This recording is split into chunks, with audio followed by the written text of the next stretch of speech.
This is Edge of the Box, a podcast brought to you by WhoScored.com. Hello, welcome to Edge of the Box, a podcast by WhoScored.com in association with BetVictor. I'm your host, Dan Bardell, joined as ever by Jonathan Wilson, and this week a little substitution. We've got Josh Wright instead of Martin Lawrence. Start with you, Jonathan.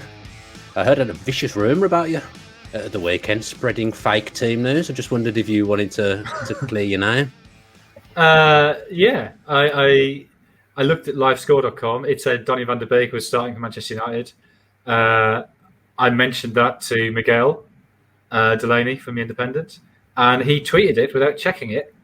And I then saw the real team sheet, and so it was a Saturday, and he then blamed me for him not doing due diligence on team news. Yeah, it's not that vicious, to be fair. If that's the worst thing dug up on me. I was flabbergasted. It's not even the worst thing I did on Saturday. No, really? You can feel free to tell us more if you would like. No. Okay. Do you want to explain where you are as well for people wondering why it looks like you're in a strange place? I'm in Corfu, and I'm here for the literary festival and on a cricket tour, which happily coincide. Very, very Jonathan Wilson. And Josh, are you good? I'm all good. So I heard I was in Portugal last week, and I was on a dolphin watching tour, and someone come up to me and said, "Are you Josh Wright from Edge of the Box? How come we didn't see you?" No, they didn't. I was going to say. So no, I wouldn't expect that at all from anyone. That didn't happen. You did ruin the Manchester United game for me though, didn't you? In the WhatsApp group by tweeting that Ronaldo had scored which was, I mean, I won't confirm by what means I was watching the game, but yeah, you ruined that for me when Ronaldo's second went in. So thank you very much for that.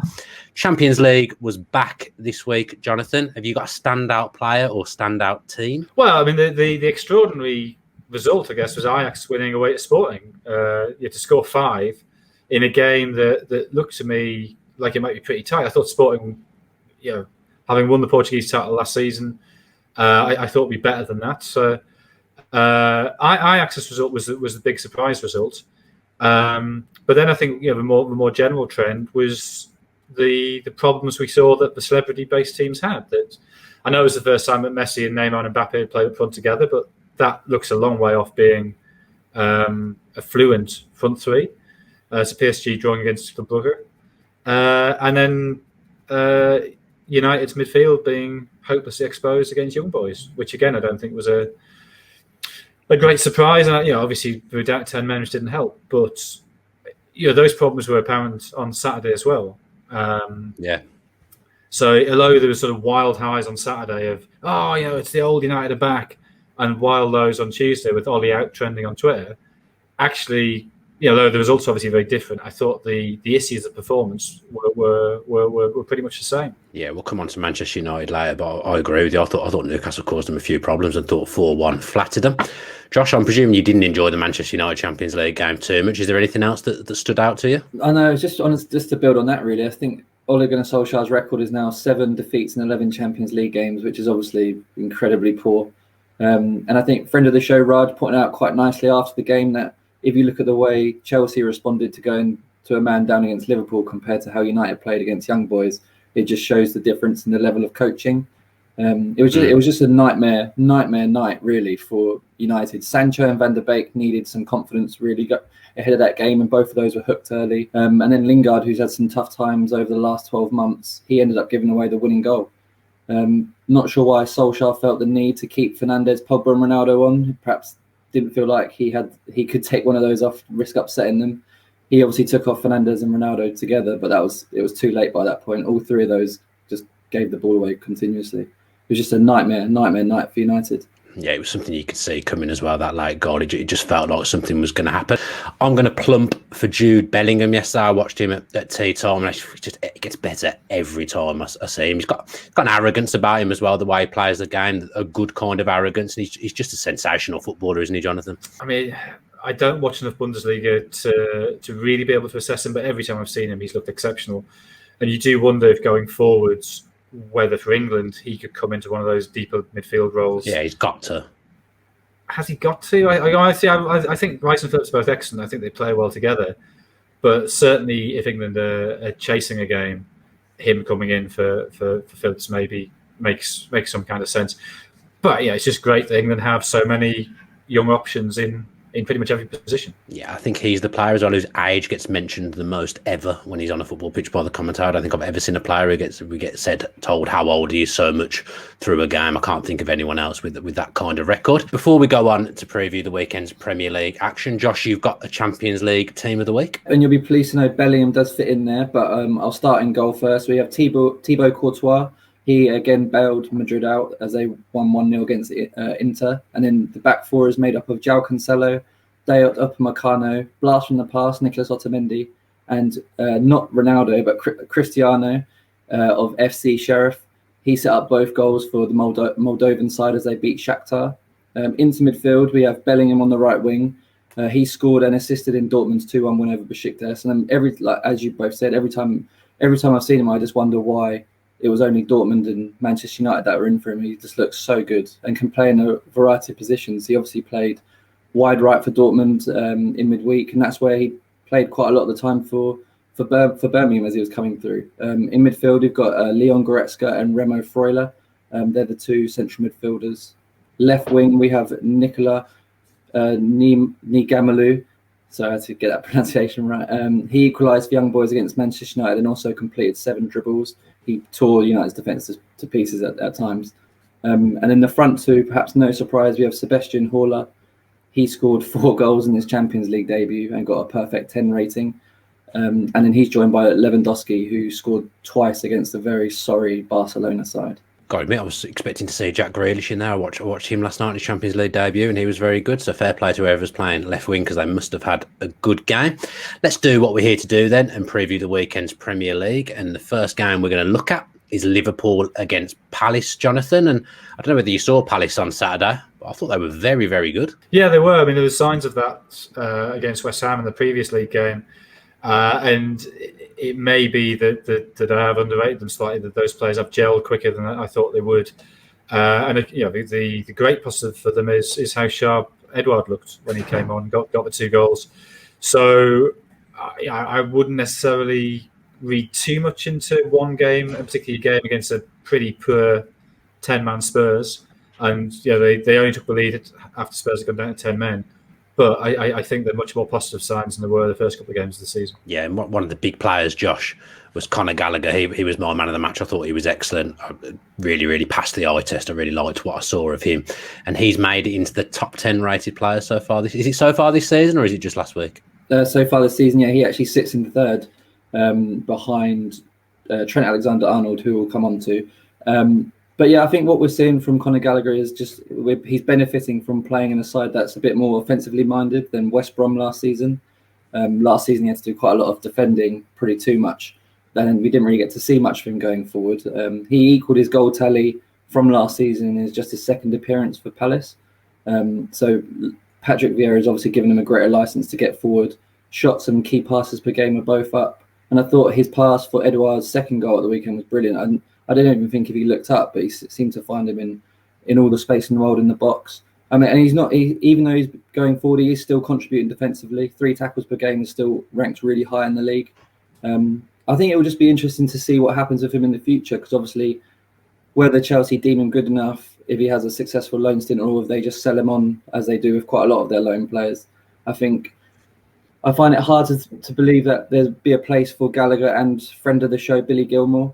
I guess it'll only be one of those that has a future, but either way, they'll get some sort of resell on him, I imagine.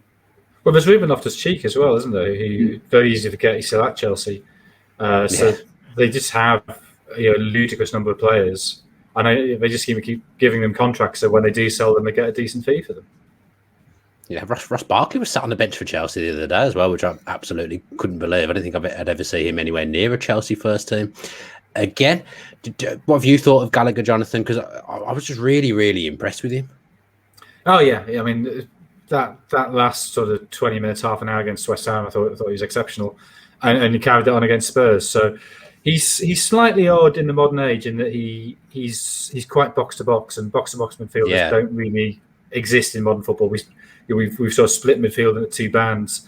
And I think you see a lot of players have have certainly at the very highest level have problems not being quite one thing or the other. So I think Paul Pogba, Steven Gerrard are examples of that, where they're not quite good enough with their back to goal to play in the attacking midfield band, but their instincts are all to get forward from a defensive midfield band, and so working out how to use them, I think, can be difficult for coaches.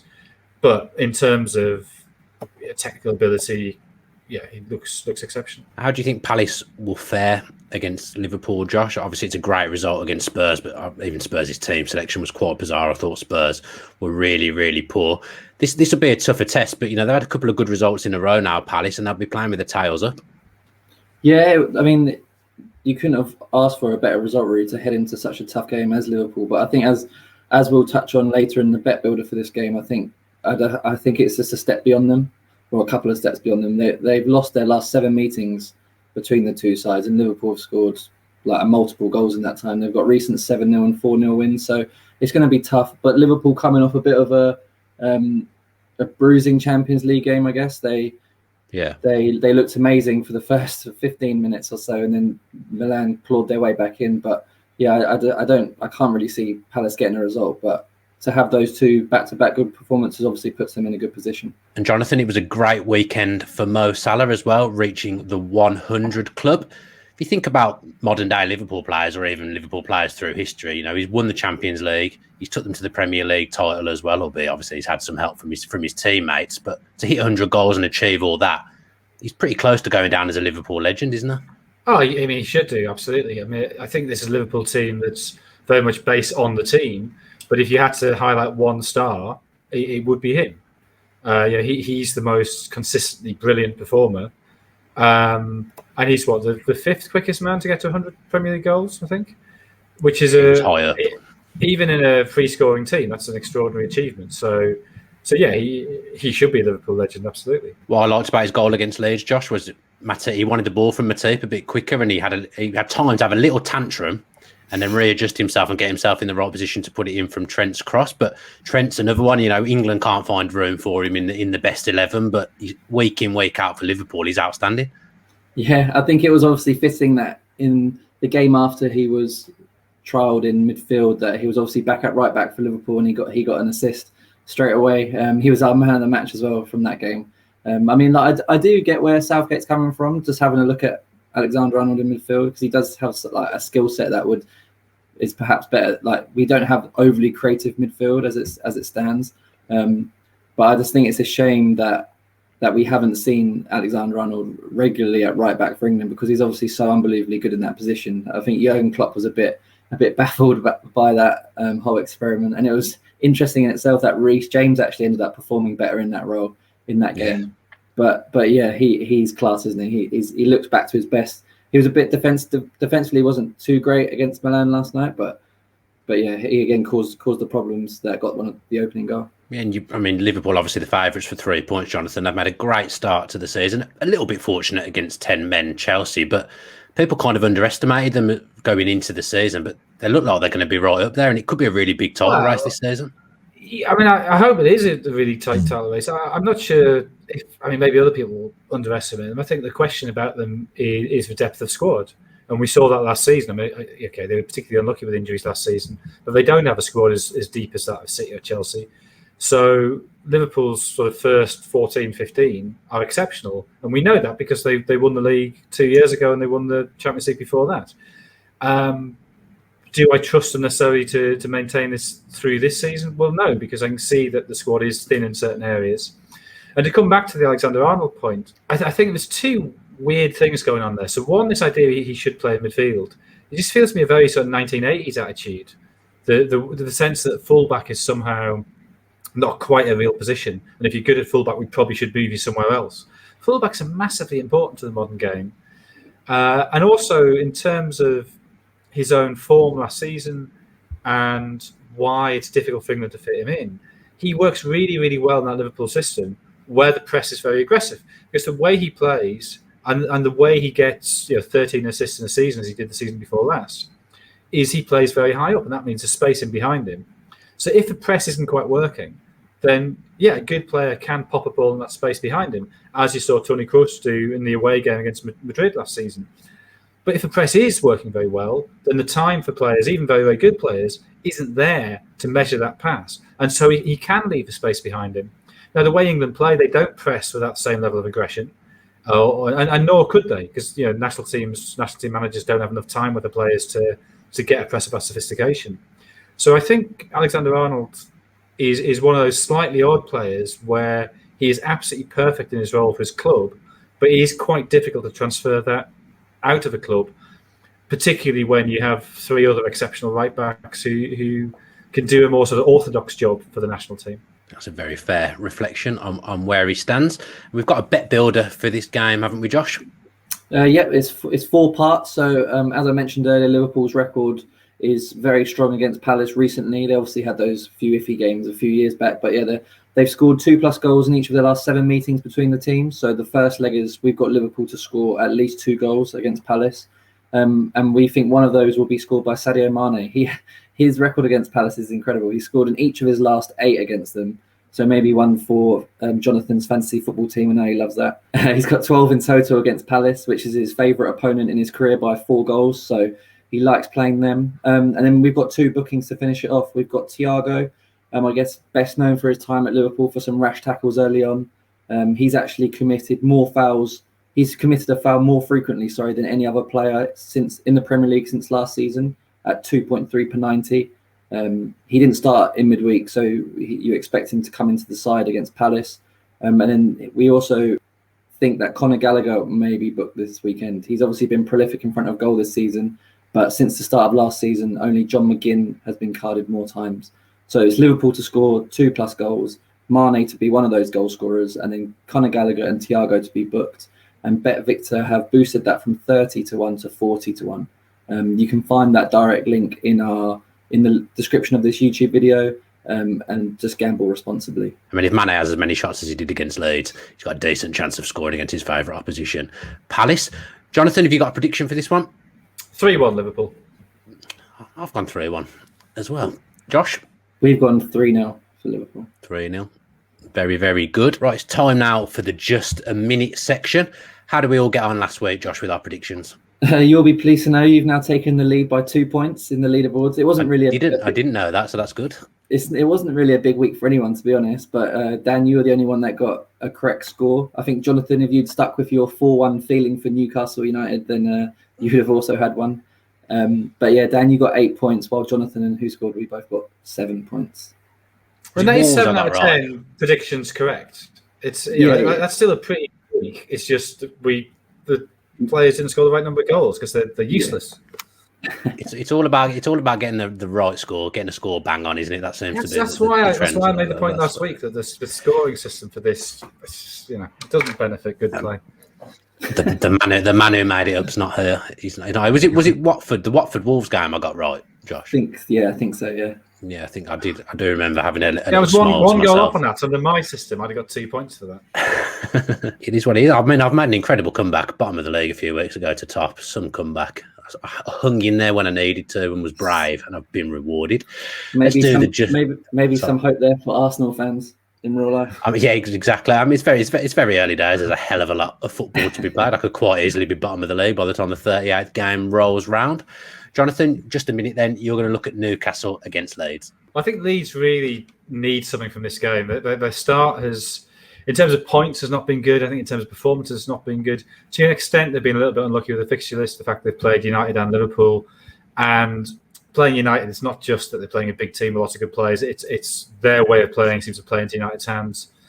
The draw against Everton, I think, in retrospect, looks maybe a better result than they did at the time. But they were poor in drawing against Burnley. So this is an opponent they beat 5-2 on the road last season, 2-1 at St James's. And I think they really could do with a win just to lift the sense of anxiety. Strike's obviously suspended for them. No Koch either. Newcastle have a load of players who got knocks against United. So no Willock, no Manquillo, no Clark potentially. They've lost to West Ham, to Villa and to United. Some promising signs against United, but just not clinical enough in the final third. I think they will get goals against this Leeds, so I'm going to say 2-2. One day you'll do just a mini section about Leeds, and you won't have to say the cock's not playing. I swear. Well, He's always it's only you that makes me hesitate over it now. I feel like I'm going to be careful with my wording. It's working with children. But when's he ever fit? Just every week you have to say that he's injured. Josh, what's WhoScored's prediction? We've gone for Leeds to get their first win of the season, 2-1. I've gone for 2-1 to Leeds as well. Josh, you've got Wolves against Brentford. Yep, so Wolves picked up their first win of the season last time out against Watford. I think a result many saw coming. 3 straight defeats didn't really do their performances justice, but it was quite funny that their first goal of the season was actually an own goal. Summer signing Hwang Hee-chan later scored in his debut in that game, and a big boost for them. He will naturally push for his full debut, but no changes are otherwise expected. Adama Traore still looking for his first goal of the season. Dribbles, of course, don't win games, but he has generally terrified opposition defences this season. As for Brentford, they'll be pleased with just 1 defeat from their 4 Premier League games. They have a pretty settled side as well. But I guess they're still trying to find out their best midfield balance. There have been a lot of changes in that area of the pitch, so they really need the likes of Ivan Toney and Brian Mbeumo to find the net regularly. Only 1 goal between them so far. Wolves are unbeaten across their last 4 meetings between the two sides, but this is their first since in the Championship in 2018.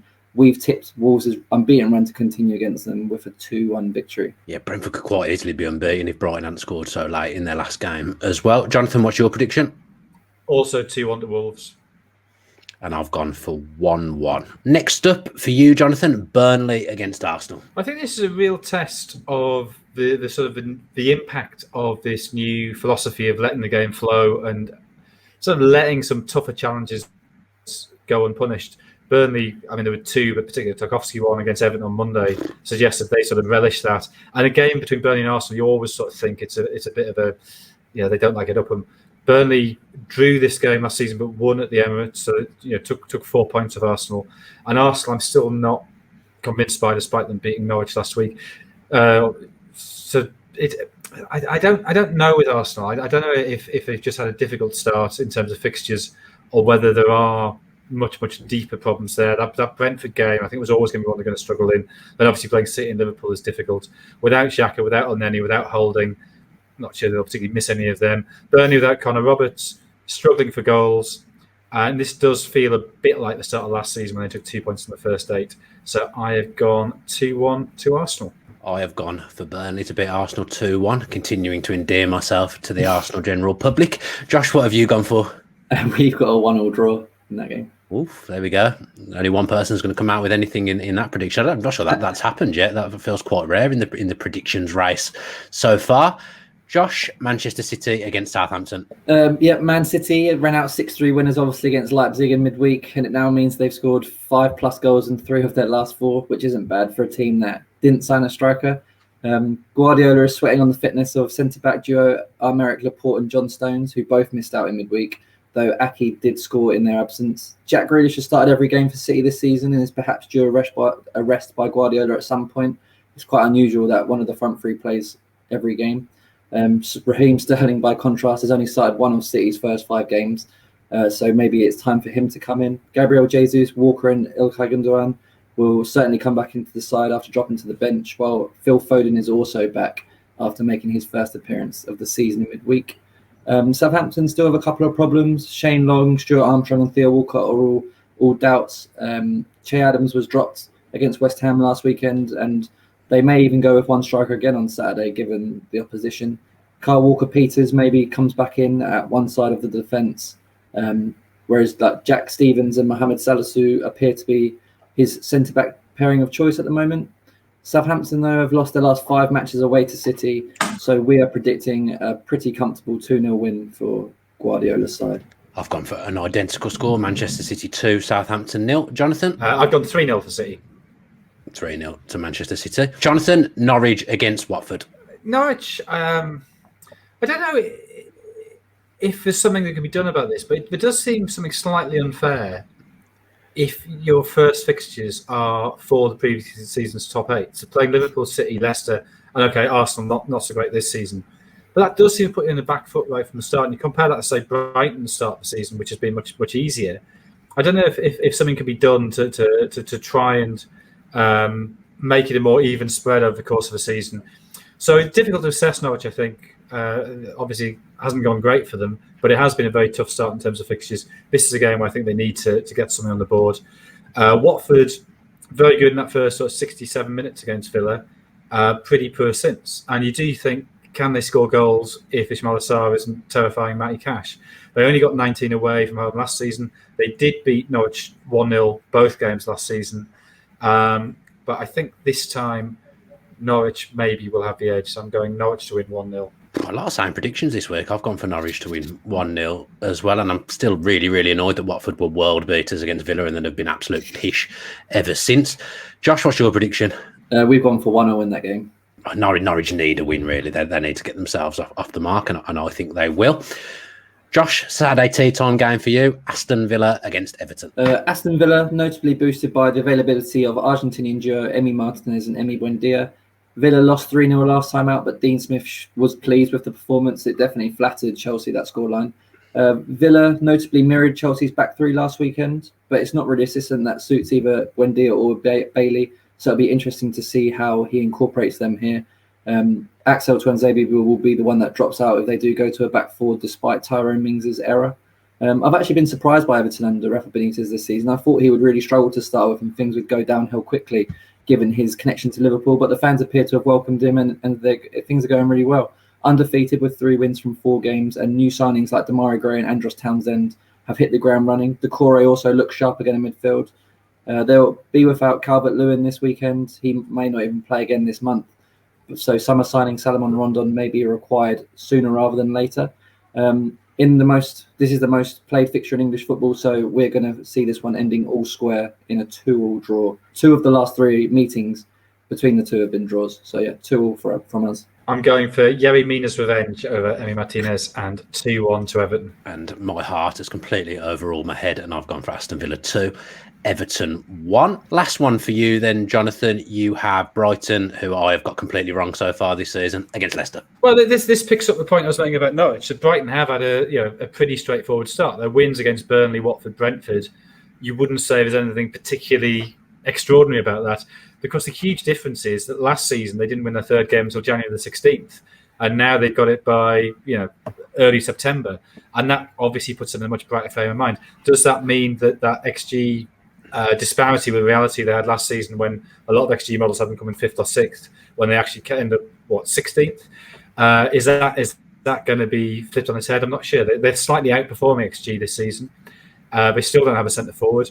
I like that use of Leandro Trossard as a central player. I thought it looked very good. I mean, he was by far the best player in quite a disappointing game against Brentford.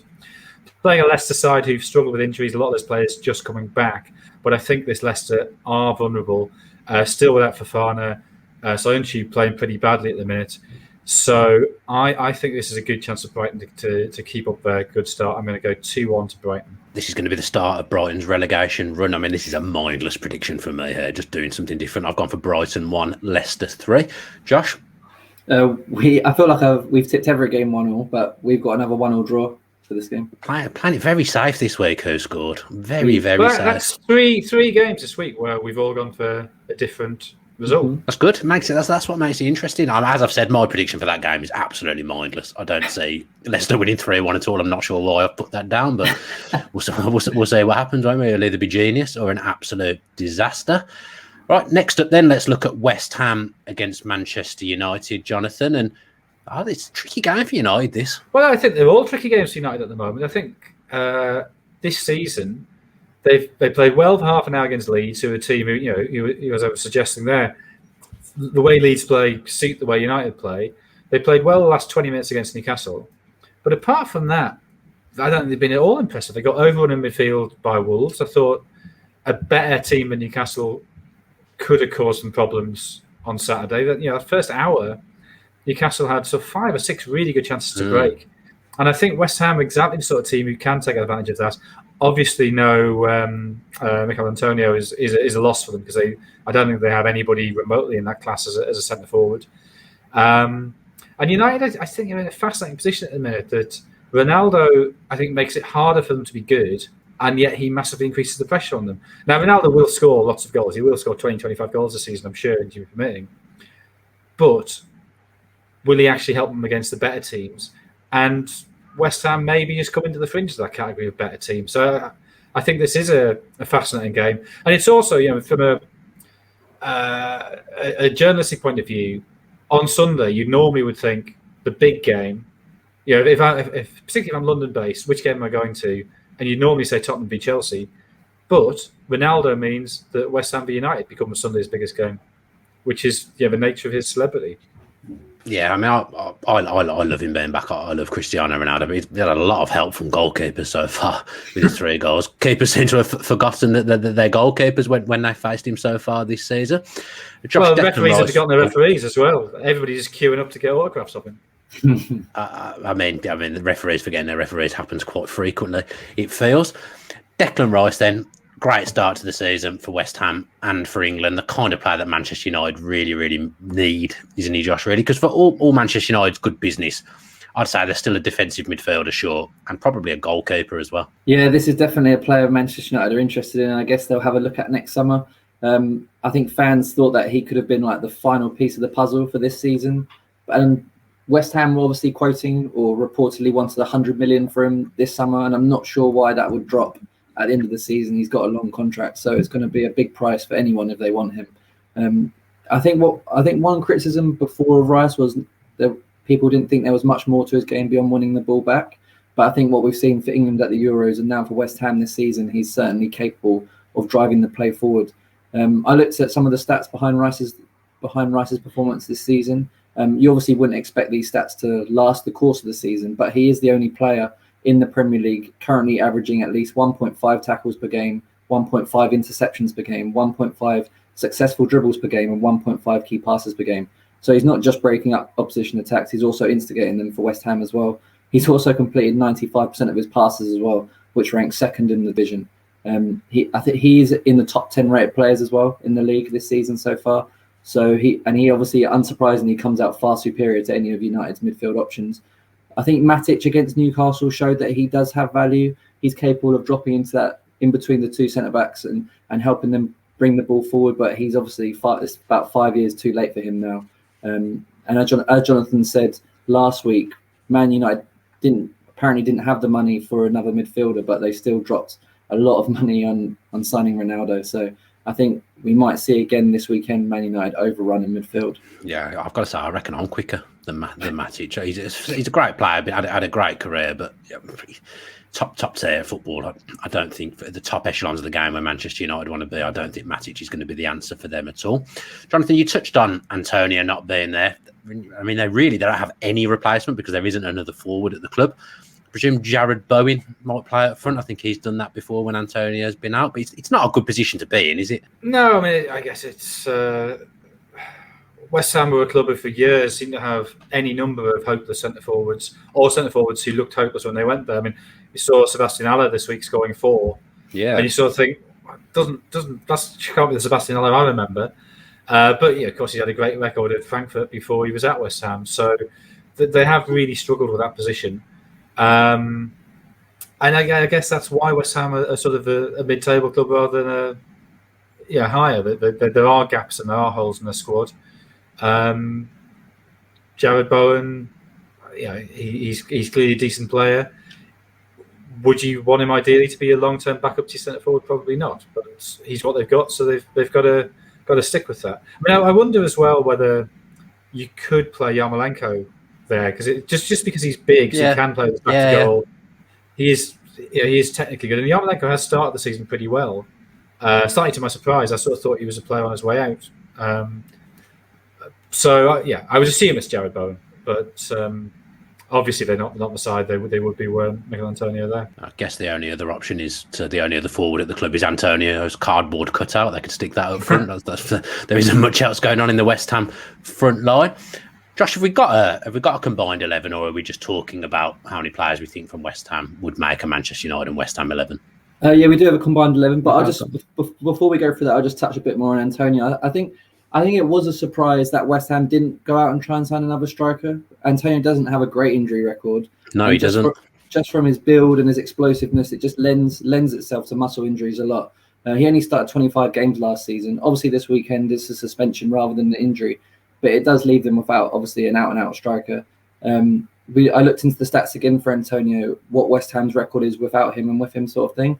So West Ham have only lost 6 matches in the 28 league games Antonio has started since last season, compared to 5 defeats in the 14 games he has missed. Goals scored per game drops from 1.93 with Antonio starting to just 1.29 without him. So it is a sizable decline. And United haven't faced like an elite side yet, but they have had to deal with Adama Traore and Alan St-Maximin, and I'm sure they're going to be relieved to not have to face Mikel Antonio this weekend, because he will cause nightmares for Maguire and Varane. And forget the who scored nonsense, Jonathan. If we were picking a combined 11 without stats, how many would get in? I think maybe 2, potentially. I was as high as 4.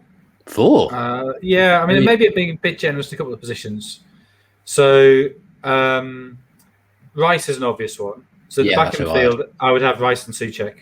I think they're better than either of United's. You'd have them both? Yeah, and if we're playing a 4-2-3-1, because I just don't trust Pogba in that deep lying role. I think at right back, I would go Kufal over Wan-Bissaka. I see there's not a huge difference there, but I think I would trust Kufal more. And in goal, I think I'd go Fabianski over De Gea. Yeah. At the moment, I think De Gea's form has not been good really since the World Cup, where he had a nightmare for Spain. And I think he's a bit of an old-fashioned sort of goalkeeper. I don't think he's comfortable with the ball at his feet. I think that causes problems. Fabianski's one of those keepers who obviously wasn't brilliant at Arsenal, but he's gone away, and it turns out he's actually quite good. His time at Swansea and at West Ham, he's been excellent. So, I think you make a case to have 4 West Ham players. Yeah, Fabianski and Rice were the 2 that I would have put in my team. But I think you could argue actually that West Ham's 2 goalkeepers are better than Manchester United's 2 goalkeepers, because they've got Areola waiting in the wings as well, who I think is a very, very good goalkeeper. So West Ham goalkeeping department, very, very strong. Go on then, Josh. What do the stats say? What's the team? We've actually got 4 West Ham players in our team as well.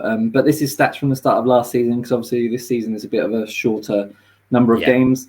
So we've actually got Areola in goal. I think his performance for Fulham last season warrant that over the other 3 goalkeepers. At right back, we've actually got Wan-Bissaka. He's joined in there by Maguire and Shaw, and the last defender is actually Kurt Zouma. Again, he's a bit of a bit annoying in the sense that he started last season very well under Lampard with a lot of goals, but then sort of dropped out of the picture. So you sort of think that he hasn't been that good, but he obviously had a good spell at the start of last season. Varane didn't have a great season last season. Craig Dawson maybe a bit unlucky to miss out there, because he was really good. I think surprised a few people, but yeah, Zouma just gets the nod there. And then we've actually got Souček and Declan Rice as a midfield 2, and then the front 4 is Pogba on the left, Fernandes in the middle with Jadon Sancho on the right, and Ronaldo up front. I'm not having that team, Josh, because the West Ham players, you're basing on what they did for other teams. I can't have that. I can't accept that at all. It's a nice team. I'm also not having Pogba on the left, although I accept that he does play there for Manchester United quite a lot. Thoughts, Jonathan? Yeah, well, I've got Pogba on the left. I thought that first day against Leeds, that interaction with him and Greenwood was excellent. So I've got Greenwood rather than Ronaldo. I want a team that's actually going to work. I don't want any celebrities there. I want lads who are going to go up, roll up their sleeves, and sweat blood for me. And I don't want Avey in that side who's going to be bigger than me. I don't want somebody looking at me sadly as I take them off and reproachfully in the 72nd minute when I should have been taken off half an hour earlier. So for once, I'm largely in agreement with WhoScored. Well done, you've improved. I think that was one of the worst ones. And yeah, you agree with that? I've got to say, I think that was one of the worst efforts ever. No offense, Josh. I know you haven't done it. Yeah, maybe it's because I delivered it. Maybe that's a better delivery than Martin for Jonathan to like. Yeah, I mean, we'll come on to the betting aspect, but I'm glad Martin's not here this week to brag about he's been the only one getting things right last week. They hit the woodwork twice. Come on. We'll come on to that. I shouldn't have brought it up. We'll come on to that.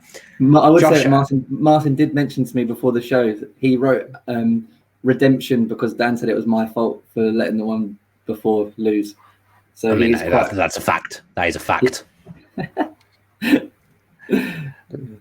Let's do predictions for West Ham Manchester United then. Josh? Even without Mikel Antonio, I think that West Ham are going to get a result 2-2. Well, we think so, not just me. I was going to say I was getting confused there with what was going on. I've gone for a draw as well. I've gone for 1-1. Manchester United away, I'm not convinced about. Jonathan, I got 2-1 United. 2-1 United. Ronaldo on the score sheet. It won't be pretty, and they won't do it well, but they will win because that's the annoying nature of modern football. Yeah. Very, very good. Right, before we look at Tottenham v Chelsea in the general preview, let me do that again. Before we preview Tottenham and Chelsea, let's catch up with Sam Boswell from BetVictor and look at all the match odds ahead of that game. Sam, welcome. Always great to chat to you, and I've not been impartial today at all. You've come raging out in your Crystal Palace shirt, haven't you? Well, Dan, listen, it's not often we're coming off the back of a 3-0 win over a team of the calibre of Spurs. Appreciate the red card played a big part. But, listen, it was a great result for Palace. They got a really, really easy game this weekend away at Liverpool, which I think we're about 16-1. So be interesting to see how we get on there. But Spurs themselves, obviously, we've got the London derby against Chelsea, which is going to be a fascinating contest. Betting-wise, it's shaping up, as you'd imagine, that the away side are the slight favourites with ourselves. Chelsea in there at a price that I think is pretty fair on reflection, considering the firepower they've got and everything like that. They're 3-4, 5-2 the draw, 15-4 Spurs to get the win in North London. I've got to say, I'd be very interested to see how you think this one's going to play out, and the rest of the guys, because to my mind, I think the punters are all going to be with Chelsea, aren't they? Yeah, I mean, I don't want to spoil the rest of the show, but my prediction certainly lies in favour of Chelsea. I don't see it being a particularly high-scoring affair, to be honest, Sam. Is that what the betting reflects? Well, it's quite interesting because our traders, obviously, they look through us and they've boosted a few different prices. One of the boosts that they've made, they clearly think they might be able to get punters beat on, is the over 2.5 goals. They've boosted that to 23-20. So if you're wrong, and you like the idea of that, that's obviously what we're trying to get them beat on. Other boosts to mention, Harry Kane to score any time. Wouldn't see in this price too often. 9-4 boosted to score any time. Now, obviously, we don't know what's going to happen with the likes of Son, whether he'll be back in, but Kane, you'd imagine, will be on everything. So I thought that was an interesting price at 9-4 if you can make a case for Spurs. They were so bad last week. There's no way they're going to be that bad again. Obviously, it's just a case of, do you think Chelsea are going to have the firepower? Both teams to score 17-20 in the game, if you like that kind of bet. Both teams scored. Chelsea to wins 3-1. That's been a popular selection early doors. Other things just to mention on there, obviously, is Lukaku. Has absolutely returned in true style. He's 14-5 at time of recording to get the first goal. He's going to be bound to be in a lot of the bet builders on the site as well. I think anything to do with Lukaku is proving pretty popular. Chelsea midweek weren't the most inspiring, but they got the job done in the Champions League. They got the 3 points, which is always the main thing. And I think come Sunday, plenty of people are going to expect Chelsea, with the advantage of having that little bit extra rest as well. Spurs having to play on the Thursday. I think plenty of people will expect Chelsea to come out on top here. Yeah, they also got completely outplayed by Aston Villa, but still somehow managed to win 3-0, although that was probably more to do with Villa than it was to Chelsea. I think what you've said about Son is quite clear. I think if he's back, he always seems to score in those kind of games, I would say, but I'd completely worry for Spurs if he's not there. I'd say he's integral to them getting anything out of the game. Yeah, I think there's one other market I must give a mention to. I don't know if you can recall some of the battles of the bridge that we've had with Spurs v Chelsea, and always seems to be a bit of a, not necessarily a card fest, but there's always a bit of an edge to the game. Don't seem to like each other too much. We've got the VAR specials on site. I think the ref might just be under a little bit of pressure to reach for the monitor potentially. Goal to be disallowed as a result of VAR review is 7-2. Penalty awarded as a result of a VAR review after previously not being given on the field by the ref is 7-2 as well.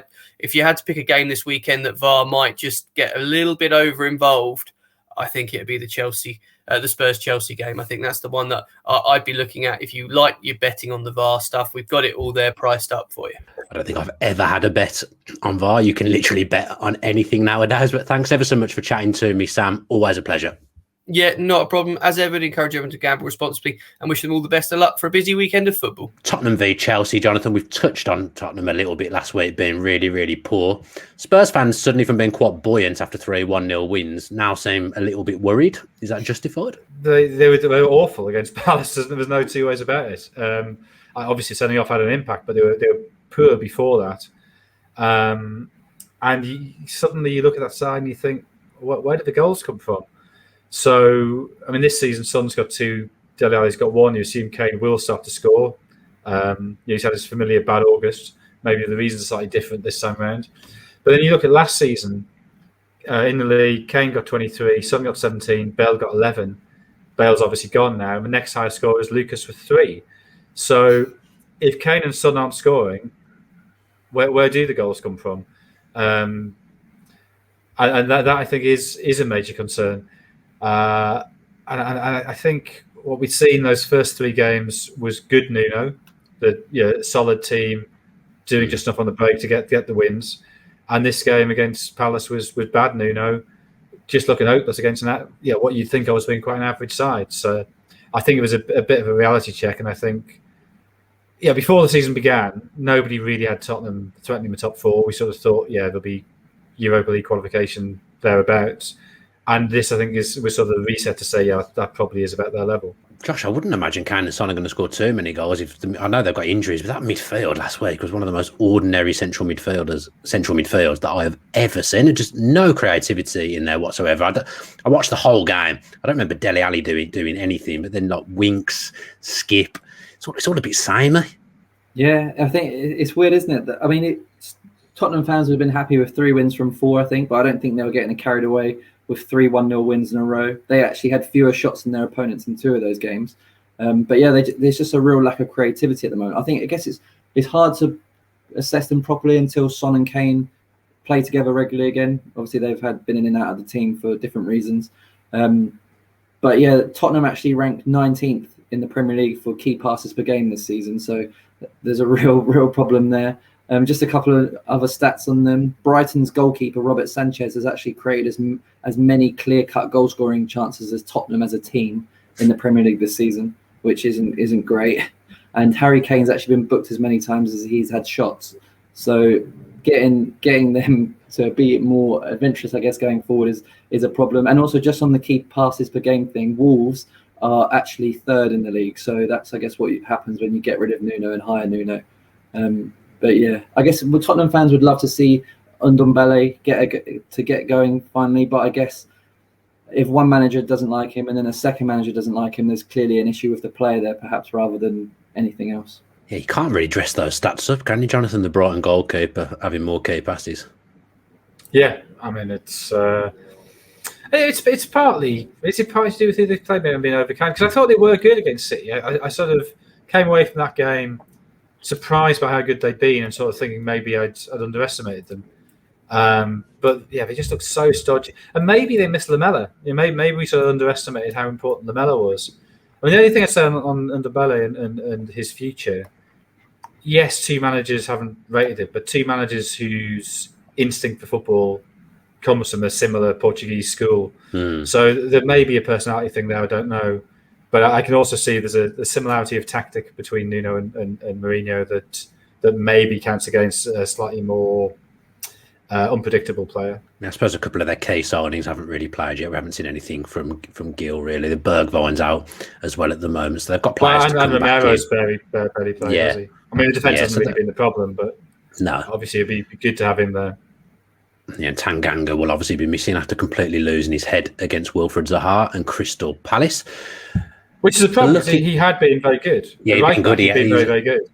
Yeah, he's a good player. Dyer got injured as well, didn't he? So they're going to have a bit of a rejig at the back. And Lloris, I was thinking Lloris is very, very up and down as well. He'll look world-class 1 minute, and then he'll let in a goal that I really think he should save the next. So Spurs, a few problems.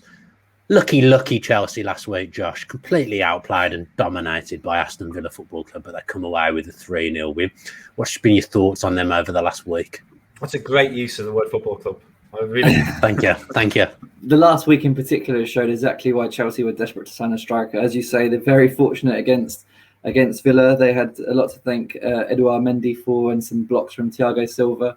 It wasn't a great debut for Saul Niguez, hooked at half-time. But just having a striker up there who they know they can depend on to score. I think we saw that again in midweek. They didn't create a whole lot against Zenit, but Lukaku was there to score a really good header. But would they have won both games if they didn't have Lukaku last season? Maybe not. But they've still only conceded 1 goal after 4 games, so that's pretty good going. Yeah, I'm still very upset about that result at the weekend. Yeah, but that's the benefit, isn't it? The benefit of being able to control the midfield. You don't have to play well; you can nick a game, and Lukaku obviously helps with that.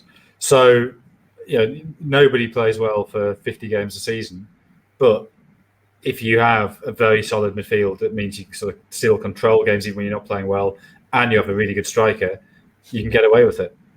Yeah, Jorginho came on and stemmed the flow of Villa a little bit. And Lukaku's just a joke, isn't he, Jonathan? He's doing what we all knew he would. He's not messing around on his return to Chelsea in the Premier League. Had never scored at Stamford Bridge, but of course, when you're playing Villa, that record's always going to be broken. You then sort of look at his time at Manchester United and think, why could he not do it there? I know that he's lost weight because of an undiagnosed gastric condition. Was it food intolerance or something that hadn't been picked up before, and Inter picked it up, and he lost a load of weight, which has made him much quicker. So I know there is that, but I think you look at what happened at United, you sort of think, well, something's gone pretty badly wrong, not just with the coaching, but surely medical staff should be picking that up. That's what they're there for. So yeah, I always loved him playing for Belgium. I always thought he was an exceptional player, physically, tactically. I like the way for Belgium he pulls out to the right and De Bruyne goes through the middle sometimes. And I think in time we'll start to see that with Chelsea. I want to see him play with Werner because I think that could work really well. Right? But obviously Werner and De Bruyne are different players, but that same idea of Lukaku moving out of the middle and Werner coming into that space from the left, I think could be really dangerous. We haven't really seen it yet, but that is yet another thing that could make that signing look a very good move. Yeah, Werner's very good at creating space for others, the way he drifts around, and he can make a lot of space. If Lukaku's there to take advantage, they'll be even more frightening than they already are. Right, Jonathan Wilson FC has been formed, and your owner's come to you, Jonathan. You're not the owner, you're the manager of Jonathan Wilson FC, not the owner, which makes absolutely no sense at all. And they come to you and they say, does this mean they can't sack me? Well, I don't know. I mean, it's a silly analogy that I completely regret now. So let's forget the specifics. You're building a team. Your chief exec comes to you and says, "Look, Jonathan, we're going to get you that striker that you want. We're going to get you a number 9. You can have Kane or you can have Lukaku. They're the two that are available. Who are you picking?" Lukaku. Didn't even hesitate. Yeah, they're both exceptional players. I just think Lukaku is better in the air. He's quicker. I suppose Kane has that relationship with Son where he goes deep and Son goes into space. So that's not totally dissimilar to the Lukaku De Bruyne thing.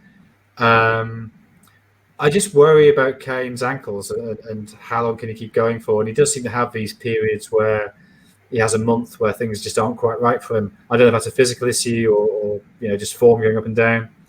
But if my CEO says that we can get either of these, I'm pretty happy whichever he gets, to be honest. But if I do have a choice, I would just go Lukaku. But if I was a defender, I know that wasn't a question, so I don't know. Again, I don't know why I said that. I'm having a stinker at the end of this podcast, just saying stupid, mindless things. If I was a defender, and I've been a top centre back in my day, I'd rather play against Kane. I'm 6'1". I'm 6'1", Jonathan. I look small in this box. Life, but yeah, you obviously have a very big room that kind of makes you look very small. It's the angle that I've been trying to change, this camera angle all the way through the show, and haven't been allowed to adapt. I'm 6'1". Yeah, whenever anyone meets me, they always say, "Oh, you're a lot taller than I thought you were," and I think that's because you've been watching me in a little box for years. Nobody was good big in the box. That's a green shoe behind you. I mean, that is massive, that shoe. It's Benteke's boot, and it is huge. It's about a size 13.5, so it's quite sizable, to be honest, that boot. But it must be closer to you than I'd realised. I can't really. There's no way I can show you, but yeah, I am 6'1" and have been a centre back in my time. No worries. Completely lost my train of thought. Yeah, if I'd rather play against Kane than Lukaku because I feel it's easier to isolate Kane in a game and lose him in a game than it is Lukaku. So yeah, I'd pick Lukaku as well. Not that I was asked. Josh, WhoScored have got some stats around the two, haven't they? Yeah, I'll just say for my thoughts on that question, I'm actually 6'4", so I think I would. Yeah. You're not 6'4". Is this like the guy that came and I said, "Are you Josh from the Edge of the Box podcast?" You're not 6'4". I thought you'd have been smaller. He said. Martin can confirm that. I'm 6'4", so I think if I was a centre back, I would rather face Kane. Yeah, but for this part of the show, we've looked at the stats, and what I would say is that Kane has operated at a higher level over a longer period, but Lukaku certainly closed the gap since his move to Italy. In their last Premier League season together, Kane got a WhoScored rating of 7.38, whereas Lukaku's was 6.84 in that miserable last season for Manchester United. Statistically speaking, Kane is still just ahead of him since the start of last season, but I think we all expect Lukaku to surpass him this season. They've both played a direct hand in just under 40 league goals since the start of last season.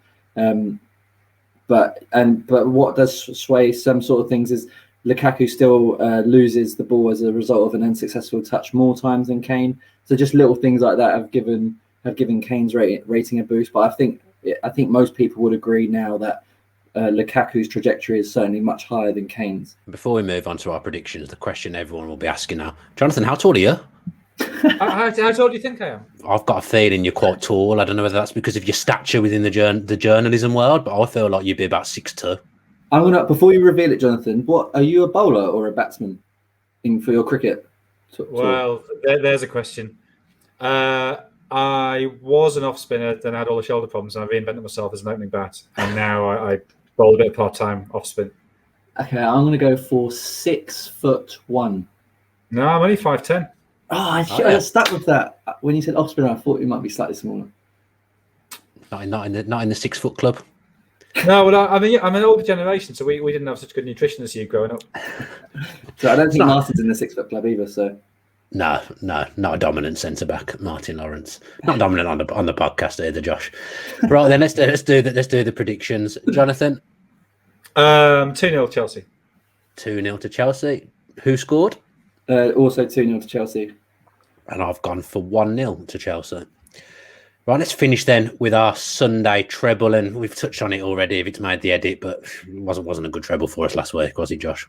No, it wasn't. There was only 1 out of 3, and Martin was really chuffed that it was his that was the correct leg.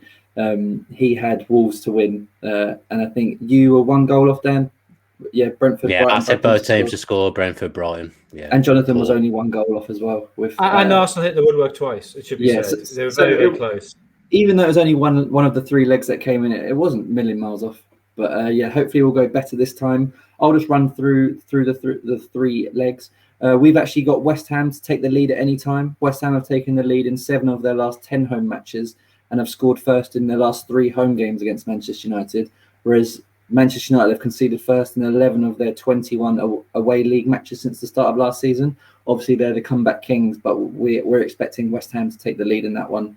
Dan, I think you've gone for Lukaku to score first against Tottenham. He scored first in 3 of his 4 appearances for Chelsea. And Jonathan, you went for a Brighton victory, but we've gone for a Brighton double chance against Leicester, so they can win or draw. Brighton have won. That's what I went for. I had Brighton plus 0.5. Okay, cool. So Brighton have won 3 of their opening 4 league games this season, and weirdly, Leicester ranked bottom of the table for key passes per game.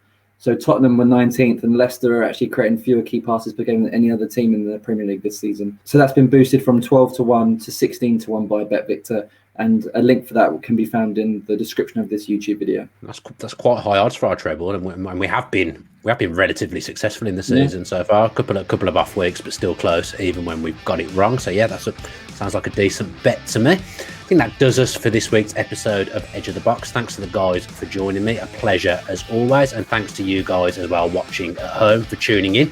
If you're not already subscribed with your post notifications on, then if you could do that, that would be absolutely fantastic. Hopefully you all enjoy the weekend's football. Stay safe. Have a good weekend.